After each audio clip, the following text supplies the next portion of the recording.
ইন্নামা ইয়াতাকাব্বালুল্লাহু মিনাল মুত্তাকিন। মনে রাখবা, সর্বযুগেই কোরবানি কবুল হবে তার তাকওয়া থাকবে। তাকওয়া কি?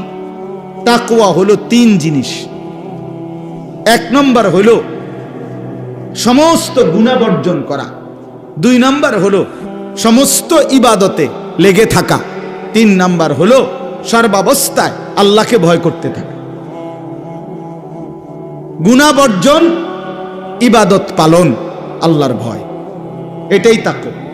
তাইলে যে ব্যক্তি শুধু কোরবানির দিন আমনে গরু জবাইয়ের আগেও বিড়ি খান, আমনের গতকালকায়ও আমনের টাকা সুদের টাকা, আবার কোরবানির দিনও আপনি জোহরের নামাজও পড়েন না, আসরের নামাজও পড়েন না, কোরবানির দিনও আপনি মিছা কথা কন, আমনের মধ্যে ইবাদত, আল্লাহর ভয়, গুনাহ ত্যাগ বলতে কিছুই নাই, কোরবানির দিনও আপনি টেলিভিশন চান, নাচ গান চান, আমনের কোরবানি কবুল হইতো বুঝতে গেলেছেন। কথা বুঝছেন না? আপনি কেন কোরবানি কবুল হবে? আপনি কোরবানি কবুল হওয়ার জন্য ব্যবস্থা নিছেন কি? গরু কিনবার জন্য না বুদ্ধি করছেন? মানুষ লইয়া গেছেন তিনজন, গরু বাজারে গরু চাইয়া লইছেন, সেটা তো ঠিক আছে, কিন্তু কোরবানি কবুল হওয়ার জন্য ব্যবস্থা নিছেন কি? কোরবানি কবুল হওয়া, গোশত খাওয়া আর কবুল হওয়া এক কথা না, জবাই হওয়া আর কবুল হওয়া এক কথা না। জবাই তো প্রতিদিনে হয়, যে কেউ জবাই করলেই তো গরু জবাই হবে, কিন্তু জবাই আর কবুল তো এক কথা না। গোশত খাওয়া আর কবুল হওয়া তো এক কথা না বাপ। অতএব আমি আপনাদের কাছে বললাম, এটা কোরবানি কিন্তু আর 10 দিনের গরু জবাই নয়। গরু আমাদের দেশে প্রতিদিন জবাই হয় কিনা কথা বলেন না? বাজারগুলোতে গরুর গোশত বেচা হইতেছে না? তো তাহলে গরু তো প্রতিদিনই জবাই হয়, তো কোরবানি আর আলাদা কি? কোরবানিও তো গরুই জবাই করে, তো এটা তো প্রতিদিন হইতেই আছে। তাহলে বোঝা গেল কোরবানি শুধু গরু জবাই নয়, আলাদা কিছু, আলাদা কিছু কিনা, সেটা ইবাদত, আর সেটা কবুল হবে তার তাকওয়া থাকবে। আল্লাহ তাআলা কোরআনুল কারীমে বলছেন, লান ইয়ানালাল্লাহা লুহুমুহা ওয়ালা দিমাউহা ওয়ালাকিন ইয়ানালুহুত তাকওয়া মিনকুম। আল্লাহ বলেন, আমার বান্দা শুনো, তোমাদের গোশত, রক্ত, কোরবানির প্রাণীর কিছুই আমি নেই না, আমি শুধু তাকওয়াটা নেই। আমি তাকওয়া নেই। তুমি দেখছো গরুর দিকে, আমি দেখছি তোমার জিন্দেগির দিকে। তুমি দেখো গরু কেমন হৃষ্টপুষ্ট গরু, আল্লাহ বলেন আমি দেখছি তুমি কেমন ইবাদত আমলওয়ালা। আমি তোমাকে দেখব, তুমি গরুকে দেখো। কথা বুঝছেন কিনা বলেন? তুমি কি দেখো? গরু দেখো। আল্লাহ বলেন আমি দেখব কি? তোমাকে। তোমাকে ইন্নাল্লাহা লা ইয়ানজুরু ইলা সুওয়ারিকুম ওয়ালা ইলা আজসামিকুম। নবী সাল্লাল্লাহু আলাইহি ওয়াসাল্লাম বলেন, নিশ্চয়ই আল্লাহ তোমাদের চেহারা শরীর দেখবে না, ওয়ালাকিন ইয়ানজুরু ইলা কুলুবিকুম ওয়া আমালিকুম, বরং আল্লাহ তোমাদের দিল দেখবেন আর তোমাদের আমল দেখবেন। আল্লাহ দেখবেন বান্দা কুরবানি আজকে, অথচ প্রাণী তো জবাই করলা, তো গোশত কুটতে কুটতে, হাড্ডি চুলতে চুলতে, হাড্ডি কোবাইতে কোবাইতে জোহরও শেষ, আসরও শেষ, মাগরিবও শেষ। কোরবানি তো ছিল ওয়াজিব, জোহর তো ছিল ফরজ। কোরবানি তো ছিল ওয়াজিব, আসরের নামাজ তো ছিল ফরজ। আল্লাহর জন্য কোরবানি করলে আবার নাচ দেখো কেমনে। আল্লাহর জন্য কোরবানি করলে কোরবানির গোশত খাইতে খাইতে টেলিভিশনে নাটক, সিনেমা, নর্তকীর ছবি দেখো কেন? এটা কেমনে হইল আল্লাহর জন্য? এটা কেমনে হইল কোরবানি? এটা তো আর 10 দিনের মতো, বছরের অন্য দিনের মতো গোশতই খাওয়া।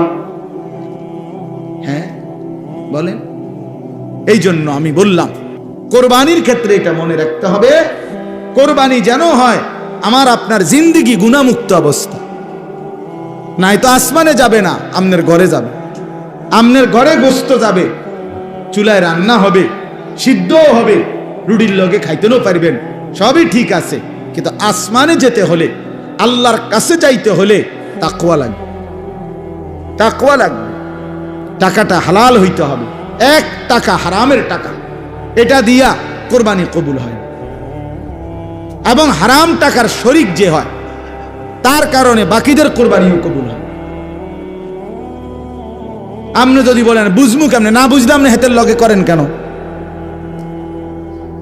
কথা বলেন না কেন? আপনি 1.5 লাখ টাকা 3 লাখ টাকার গরু লোক দেখাইতে গেলেন কেন? আপনার সন্দেহ হয়, আবার সামর্থ্য আপনার পুরা নাই, কম, আপনি পুরা পারতেন না 1 লাখ টাকার কোরবানি দিতেন, আপনি খাসি কোরবানি দেন। এটা তো ইবাদত, এটা তো গোস্ত খাওয়া না। কথা বুঝছেন? এই জন্য মনে রাখতে হবে, 1 টাকা হারাম টাকা, সুদের টাকা, ঘুষের টাকা, বাজারে ব্যবসা করে ওজনে কম দেয়, তো এ তো ধোঁকাবাজ, এ তো ধোঁকাবাজ। পণ্যের গুণাগুণ 2 নম্বর মালরে 1 নম্বর বলে, 3 নম্বর মালরে 1 নম্বর বলে, এ তো ধোঁকাবাজ, বাটপার। তাহলে এই বাটপারে যে টাকাটা নিল, এটি বাটপারির টাকা না? কথা বলেন না কেন? তো এ তো নাজায়েজ টাকা। এই টাকা দিয়ে কোরবানি জবাই হবে প্রাণী, গোস্ত জোরসো হইব, ভাতও খাওয়ান যাইব, রুটিও খাওয়ান যাইব, আসমানে যাবে না। কোথায় যাবে না? আসমানে যাবে না, রবের কাছে যাবে না, মালিকের কাছে যাবে না। কথা শক্ত হইল, এটাই সত্য, সত্য। এরুম যদি আপনি বলবেন এরুম এরুম কইলে আর কয়জনে কোরবানি দিব, দিয়েন না আপনারা কেউ, অসুবিধা কি? কথা বলেন না কেন? আল্লাহ ঠেকে যাবে, ঠিক না? ফেরেশতারা আটকা ফিরে যাবো নাকি? তো আর অসুবিধা কি, সমস্যা কি? কোরআনে আল্লাহ বলছে ওমান কাফারা ফাইন্নাল্লাহা গানিয়্যুন আনিল আলামিন। আল্লাহ বলে তোমরা যারা হজ করতে অস্বীকার করো, অবজ্ঞা করো, অবহেলা করো, তাইলে মনে রাখো কোনো সমস্যা নাই, আমি আল্লাহ গোটা পৃথিবীর সমস্ত মানুষ কারো প্রতি মুখাপেক্ষী নই, আমি সবার থেকেই অমুখাপেক্ষী। কেউ যদি আমাকে সেজদা না করে আমি আল্লাহর বড়ত্বের মধ্যে কমবে না, আবার সবাই যদি আমাকে সেজদা করে তবুও আমি আল্লাহর বড়ত্বে বাড়বে না, আল্লাহ বাড়েও না কমেও না। কথা বোঝেন না? সবাই নাফরমানি করলেও আল্লাহ কমে না, সবাই জুনায়েদ বাগদাদি হয়ে গেল আল্লাহ কি হয় না? বাড়ে না। আল্লাহ তো আল্লাহই, ওয়াহুয়াল আলিয়্যুল আযীম, তিনি তো বড়ই, তিনি তো আজিম, তিনি তো আকবার। আল্লাহু আকবার, তিনি তো বড়ই। আপনি কীর্তন বড় বানাইবেন? আপনি বড় বানাইবেন কেন? বরং আল্লাহর নাম নিলে আল্লাহ আপনারে বড় বানাবে। কিতাবের মধ্যে আছে কোন বান্দা যখন বলে সুবহানাল্লাহ, বলেন তো, আবার বলেন তো, আল্লাহ বলে এটার অর্থ হলো হে আল্লাহ আমি আপনার পবিত্রতা বর্ণনা করিতেছি, এই সুবহানাল্লাহ অর্থ। তো আল্লাহ বলে আচ্ছা মাশাআল্লাহ বান্দা তুমি আমার পবিত্রতা বর্ণনা করছো, আমি তো এমনিতেই পবিত্র, তুমি বললেও না বললেও তো ঠিক আছে, সাব্বাহতানি, তুমি আমার পবিত্রতা বর্ণনা করেছো, চলো উসাব্বিহুকা, আমি তোমারে পবিত্র বানায় দিলাম। আলহামদুলিল্লাহ বলেন তো। আল্লাহকে আমি বললাম আল্লাহ আমি আপনার প্রশংসা করছি, আল্লাহ বলেন তুমি আমার প্রশংসা করলা, আমি তো এমনিই প্রশংসিত, যাও তোমাকেও আমি প্রশংসিত বানায় দিলাম, মানুষ তোমারে ভালো বলবে। জিকির করে দেখো, তোমারে দেখবা মানুষে ভালো কব, লোকটা নামাজি, লোকটা আল্লাহওয়ালা, লোকটা জিকির আজকার করে, বলবে মানে আল্লাহই জিকিরের বরকতে তোমারে কি বানায় দিবে? দামি বানায়। তাইলে আল্লাহ তাআলা বলেন তোমরা কেউ বন্দিগি না করলেও আমার সমস্যা নেই, আমার সমস্যা নেই। তাহলে আমার এই কথাটা আপনারা মনে রাখবেন, কোরবানি যেন হয় 100% হালাল টাকা থেকে, বলেন ইনশাআল্লাহ। 2 নাম্বার, কোরবানি যেন হয় গুনাহমুক্ত জীবন নিয়ে। কি নিয়ে বলেন না? গুনাহমুক্ত জীবন নিয়ে, গুনাহমুক্ত জীবন, গুনাহমুক্ত জীবন, গুনাহমুক্ত জীবন নিয়ে কোরবানি যেন হয় আল্লাহর সন্তুষ্টির জন্য। এরপরে আসেন আরেকটা কথা, সেটা হলো হজ। আল্লাহ তাআলা বলেন প্রত্যেক জাতির জন্য আমি হজ্জের বিধান রেখেছি। এই জন্য হজ এটাও আল্লাহ তাআলার মহব্বতের, ভালোবাসার সর্বোচ্চ নমুনা, সর্বোচ্চ নমুনা। কেউ যখন আল্লাহকে ভীষণ ভালোবাসে প্রিয় নবী সাল্লাল্লাহু আলাইহি ওয়াসাল্লামকে খুব ভালোবাসে, তো ওই ব্যক্তির চূড়ান্ত ভালোবাসার নমুনা হজ। হজের মাধ্যমে আল্লাহর বান্দা আল্লাহর ভালোবাসার সর্বোচ্চ নমুনা পেশ করে। কোরবানির ক্ষেত্রে এটা মনে রাখতে হবে, কোরবানি যেন হয় আমার আপনার জিন্দেগি গুনাহমুক্ত অবস্থা। নাই তো আসমানে যাবে না, আমনের ঘরে যাবে, আমনের ঘরে গোশত যাবে, চুলায় রান্না হবে, সিদ্ধও হবে, রুটির লগে খাইতেও পারবেন, সবই ঠিক আছে, কিন্তু আসমানে যেতে হলে, আল্লাহর কাছে যাইতে হলে তাকওয়া লাগবে। এক নাম্বার অর্থ হইল কোরবানি। তাহলে বুঝা গেল অর্থ কি হবে? আল্লাহ বলেন প্রত্যেক উম্মতের জন্য, প্রত্যেক জাতির জন্য আমি আল্লাহ কোরবানি নির্ধারণ করেছি। এটা যদি অর্থ হয়। দুই নাম্বার, এই শব্দটার দ্বিতীয় অর্থ হলো হজ। তাইলে অর্থ কি দাঁড়াইল? প্রত্যেক জাতির জন্য আমি আল্লাহ হজ্জের বিধান রেখেছি। তিন নাম্বার অর্থ হইল ইবাদত। ইবাদত আমরা নামাজ, রোজা, হজ, জাকাত, জিকির, তেলাওয়াত এগুলোর ইবাদত বলি না, এই ইবাদত। তাহলে অর্থ হইল কি? যে প্রত্যেক জাতির জন্য সর্বযুগে সর্বকালে আমি আল্লাহ ইবাদত নির্ধারণ করেছি। অর্থাৎ আমি আল্লাহর ইবাদত করতে হবে না এমন কোন জাতি আমি বানাই নাই, এমন কোন মানুষ আমি আল্লাহ বানাই নাই। কোন মানুষকে কোন যুগে কোন কালে মানুষ বানাইছি, অথচ আমার ইবাদত করতে হয় নাই বা বলি নাই বা চাই নাই আমি, এমন হইতে পারে না। ইবাদতবিহীন মানুষ হয় না, মানুষ ইবাদত ছাড়া থাকতে পারে না। এই জন্য যে মানুষ ইবাদত করে না, আল্লাহর বন্দিগি করে না, সে কোনো মানুষ না, সে কোনো মানুষ না, সে জন্তু জানোয়ারের একটি আইটেম, এক প্রকার। গরু ছাগল যেমন জন্তু, এটাও একটা জন্তু, এটাও এক ধরনের প্রাণী। ছাগল 4 ঠ্যাংওয়ালা আর এটা 2 ঠ্যাংওয়ালা, ওই শুধু ঠ্যাং 2টা কম, এতটুকু। নাই তো এটাও এক ধরনের কি জন্তু, এটাও একটা প্রাণী। এই জন্য আমি প্রায় বলি, যেমন গরু ছাগলকে যেমন বলে ডোমেস্টিক অ্যানিমেল, মানে গৃহপালিত প্রাণী। বেনামাজি যেই ছেলে মেয়ে মুসলমানদের ঘরে ঘুমায়, নামাজ পড়ে না, বছরের পর বছর মা বাপ জীবিত থাকবার পরেও মুসলমানের ঘরে থাইকা ফজরের নামাজ পড়ে না কোনোদিন, এই অপদার্থগুলো এগুলোও ডোমেস্টিক অ্যানিমেল, এগুলোও কি? হ্যাঁ হ্যাঁ, এগুলোও গৃহপালিত প্রাণী। অর্থাৎ এগুলোর ঘরে পালে, ছাগলরে যেমন ঘরে পালে, গরুরে যেমন ঘরে পালে, হাঁস মুরগা যেমন পালে, তো এই মা বাপও এই কিসিমের আরো কতগুলো প্রাণীকে পালতেছে। এই যদি মানুষ পালতো, মুসলমানকে পালে, মুসলমান সন্তান, তো বেনামাজি থাকার কথা না। যদি মুসলমান বউ পালতো, তো এ তো বেনামাজি বেপর্দা হওয়ার কথা না।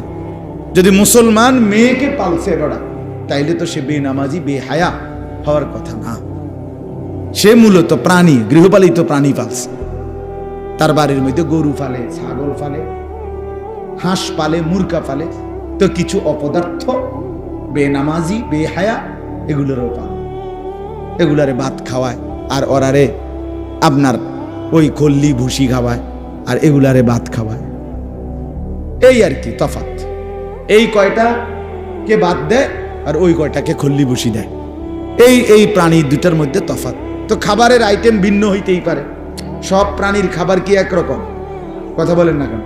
তো তাইলে অসুবিধা কি? খাবারের আইটেম ভিন্ন ভিন্ন হইতেই পারে, কিন্তু মানুষ পালে সন্তান। আমার ভাই মোবাইলটা হাতের থেকে নামায় ফেলে, মোবাইলটাই যদি ধরে রাখেন তো শুনবেন কি, বুঝবেন কি, বুঝবেন কি? এই জিন্দিগি মানে 1 সেকেন্ড জীবন মোবাইল থেকে আলাদা হইতে চায় না। দুশ্মন এইভাবে আমগরে মাথার ঢুকায়, মানে এটারে মোবাইল দিয়ে প্লাস্টার করে দিছে মাথাটা একসাথে। আজকে দুশ্মন আমাদের মাথাটাকে মোবাইলের ভিত্তিতে বাইন্ধা দিছে। অর্থাৎ 24 ঘন্টা জীবনের সমস্ত কিছু আনন্দ বেদনা, ভালো মন্দ, হাসি কান্না, নেক কাজ গুনার কাজ, জিডা পাইবা কোনো কিছুই মোবাইল থেকে আলগা করবা না।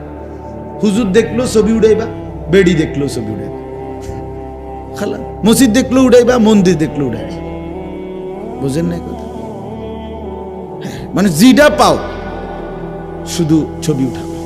মোবাইল মোবাইল ছাড়া চলবে না এক মিনিট, ভালো হোক মন্দ হোক যেটা হোক। এটা এই যে এক মানসিকতা আমাদের, এটা আমাদের অধপতন, এটা আমাদের পরাজয়, এটা আমাদের ব্যর্থতা, অনেক বড় ব্যর্থতা। কেউ আপনার এটা বুঝতেই চায় না যে আমরা ধীরে ধীরে কোন দিকে যাচ্ছি। এই মোবাইল শেষ পর্যন্ত আমাদেরকে কোথায় নিয়ে যাবে? এই ছেলেদেরকে কই নিয়ে যাবে? মেয়েদেরকে কোথায় নিয়ে যাবে? আহা, কত লক্ষ পরিবারের সবকিছু এলোমেলো হয়ে আছে। স্ত্রী উল্টা চলে, স্বামী উল্টা চলে, মেয়ে উল্টা চলে, ছেলেটা উল্টা চলে। সবকিছুর পিছনে দেখবেন এই বড় মোবাইল, মোবাইলের আসক্তি সব পুরা ফ্যামিলিটাকে, হাজার হাজার কোটি কোটি ফ্যামিলি, লাখ লাখ ফ্যামিলি তছনছ করে দিচ্ছে। কেউ কারো বাঁধন মানে, কারোর সাথে কারো কোনো সম্পর্ক কিচ্ছু না।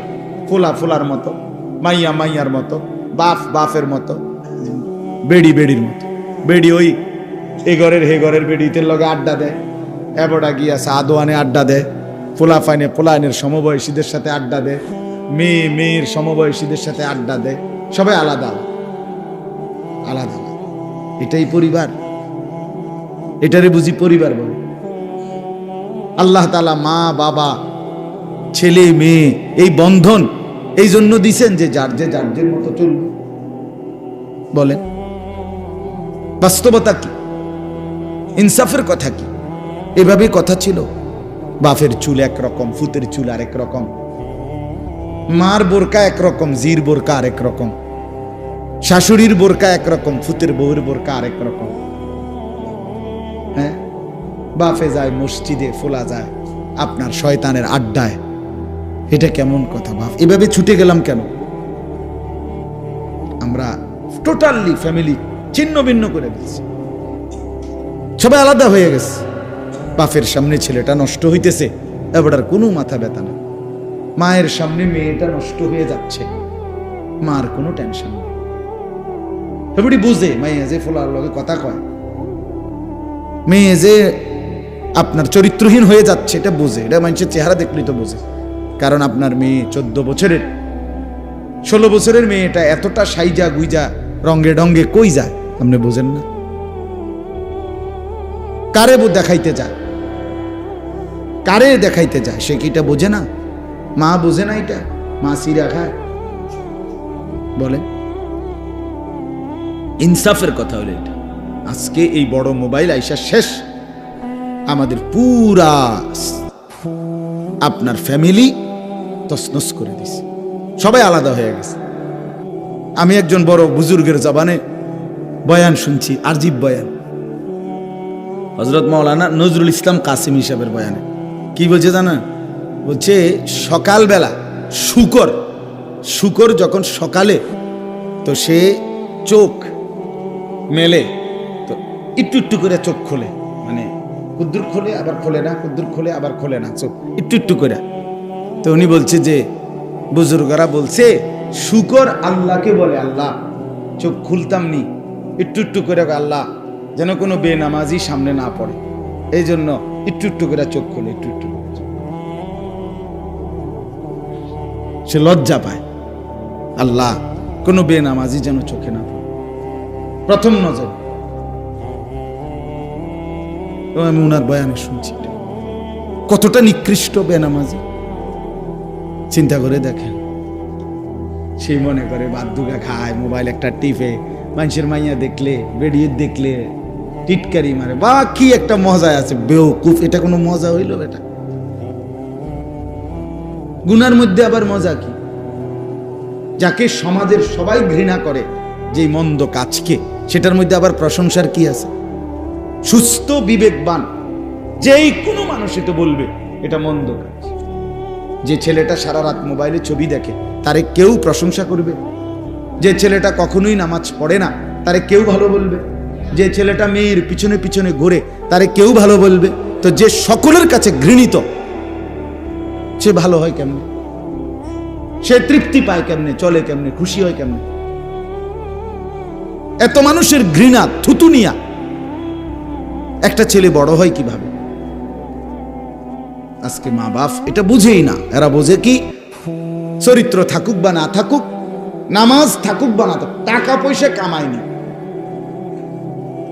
কোগার টাকা যদি ফুতে কামায় খালাস, দেশে থাকতে হোক আর বিদেশ থাকতে হোক, টেহা ইনকাম করছে না, আর কোনো চাওয়া পাওয়া নাই, হাতে টাকা দিতে আছে, টাকা কামাইতেছে, খালাস। মাইয়াগা কোন রকমে পয়সাওয়ালা, মানে মোটামুটি সংসারটা খাইয়া পয়রা চালাইতারে এমন একজন বেডইতের কাছে বিয়ে দিতে আসছে, আর কোনো চিন্তা নাই। এবারে জামাইয়ের চরিত্র থাকুক বা না থাকুক, জির চরিত্র থাকুক বা না থাকুক, এটা দেখার বিষয় না। খাইয়া দাইয়া বালা আসেনি, বুঝেন না কথাটা?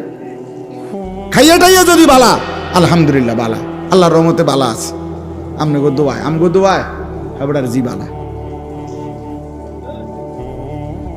বুঝছেন না? মানে খানা দুনিয়া, ভাত মাছ চাল ডাল টাকা পয়সা, এইটাকেই আজকে মানুষ শেষ ভালো মন্দের মাপকাঠি বানায় নিছে। ভালো আছে খানা দানায়, ভালো নাই খানা দানায়, অর্থাৎ টাকা পয়সা কামাই করে না, ভালো নাই। কি অবস্থা যারা ফোলাগার কি না লাইনে নাই, ভালো নাই, কি তো না সারে না ফুসে ইনকাম নেই, টাকা হিসাব, টাকা হিসাব, এই হলো হিসাব। এটাই বুঝি কথা, এটাই বুঝি মুসলমান। আল্লাহ তাআলা কোরআন, এই এত বড় কোরআন 30 পারা নাজিল করলেন এই জন্য। রাসূলুল্লাহ সাল্লাল্লাহু আলাইহি ওয়াসাল্লামের 23 বছরের মেহনত এই জন্যই, এই খামখেয়ালির জন্যই।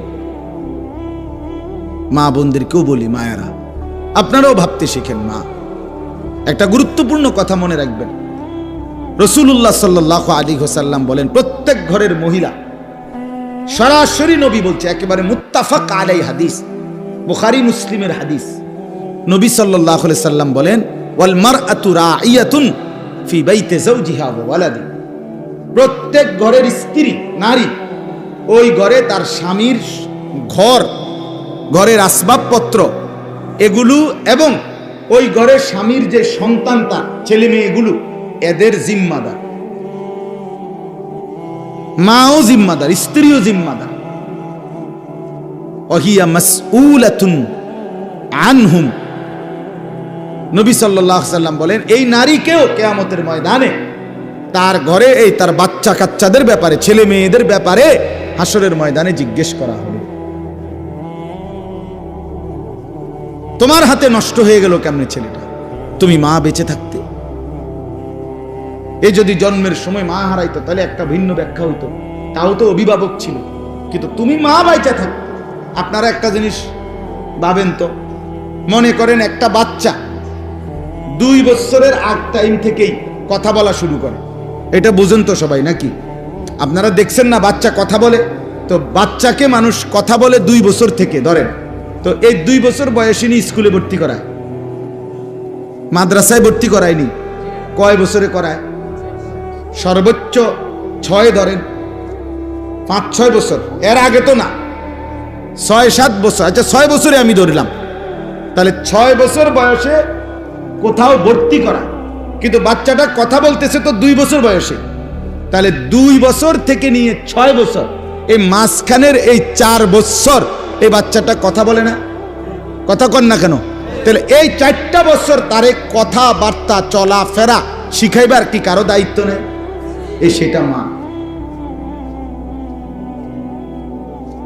সেই দায়িত্বটা মার। এই 6 বছরে যদি কেউ তার বাচ্চাকে কোনো কিছু নাই শিখাইলো, তো এই 4 বছর আগের থেকে ফোলাটা কথা কয় কেন? বাচ্চাটা কথা বলে কেন? তাই বলে কথার কথা, আমার 2.5 বছরের বাচ্চা মেয়ে, সে তো আলহামদুলিল্লাহ কলেমা পড়তে পারে, লা ইলাহা ইল্লাল্লাহ বলতে পারে, আউযু বিল্লাহি মিনাশ শাইতানির রাজিম এটা কইতে পারে, বিসমিল্লাহির রহমানির রহিম এটা বলতে পারে, ভাইঙ্গা ভাইঙ্গা কয় আর একটু একটু করে কয়। তো এটা তো তার ঘরে ওই বাচ্চার মা, আমার বিবি, তার বোন, মানে আমার বড় মেয়ে, তো তারা একটু একটু করে শিখাইতেছে। তাহলে এদের দায়িত্ব নাই? তো মারা দায়িত্ব পালন করে কই? মারা জিন্দিগি বানায় নিছে, তাদের সাজগোজ, গহনা অলংকার, নিজের শরীরের কাপড় চোপড় এইটা যথাসম্ভব বাজার মার্কেট থেকে কিনা, আর বাকি টাইম রান্না বান্নার অতিরিক্ত তারা নাটক, সিনেমা, টেলিভিশনের সামনে কিংবা নিজ মোবাইলে এই টিপতে থাকা, এ খালাস। এই জিন্দেগি। সন্তানকে গড়বে কে? ছেলেটাকে কে গড়বে? মেয়েটাকে কে জীবন সাজিয়ে দিবে? আরবি ভাষায় প্রবাদ আছে, হিদনুল উম্মাহাত মাদ্রাসাতুল বানাত। মায়ের কোল সন্তানের পাঠশালা, সন্তানের বিদ্যালয় মায়ের কোল। মায়ের কোলে বাচ্চা দিন শিখে, মায়ের কোলে বাচ্চা আল্লাহ চিনে, মায়ের কোলেই বাচ্চা আখিরাত চিনে। আজকে এই বাঁধন ছাড়া হয়ে যাওয়ার কারণে 16 বছরের মুসলমানের ছেলে একটা সূরা শুদ্ধ বলতে পারে না। আহারে ব্যর্থতা। ওফ, এত সুন্দর মুসলমানের বাচ্চা 14 বছর, 16 বছর, 18 বছর আল্লাহর কোরআনের একটা সূরা শুদ্ধ করে পড়তে পারে না। এর চাইতে বড় ব্যর্থতা, আমাদের লজ্জা, লাঞ্ছনা আর কি হইতে পারে? কি হইতে পারে বলে? এর চাইতে বড় আফসোস, পরাজয় আর কি আমার? এই জন্য ভাইয়া, ধীরে ধীরে আমি তো প্রায় বলি রে বাপ, ইনসাফের দৃষ্টিতে যদি কেউ ব্যাখ্যা করে, তাহলে হালাত ফিলিস্তিন সারা জীবন নির্যাতিত হবে, রোহিঙ্গা সারা জীবন নির্যাতিত হবে, আর আমরা সারা জীবন এই আরামে থাকমু, এটার কি নিশ্চয়তা? হ্যাঁ, আমরা সবাই জোনায়েদ বাগদাদি নাকি? আমরা বেডিত সব রাবেয়া বসরি না? তো ফিলিস্তিন আজীবন নির্যাতিত হবে মুসলমান, আপনি আজীবন সুখেই থাকবেন। কার থেকে পাইলেন এই নিশ্চয়? বলে এখনকার ছেলেরা যেই হারে বেনামাজি, এরা যেই হারে মোবাইল টিপতেছে, এরা নিজেদের মুসিবত নিজেরা টাইনে আনতেছে না? নিজেদের বিপদ নিজেরা। বেটা তোমাদের তুম করে বলি, বেটা তোমাকে বাপ দাদার চোখের পানি, আগের মুরব্বীদের কান্নার বরকতে আজকে হয়তো তোমরা এই পর্যন্ত ভালো আছো।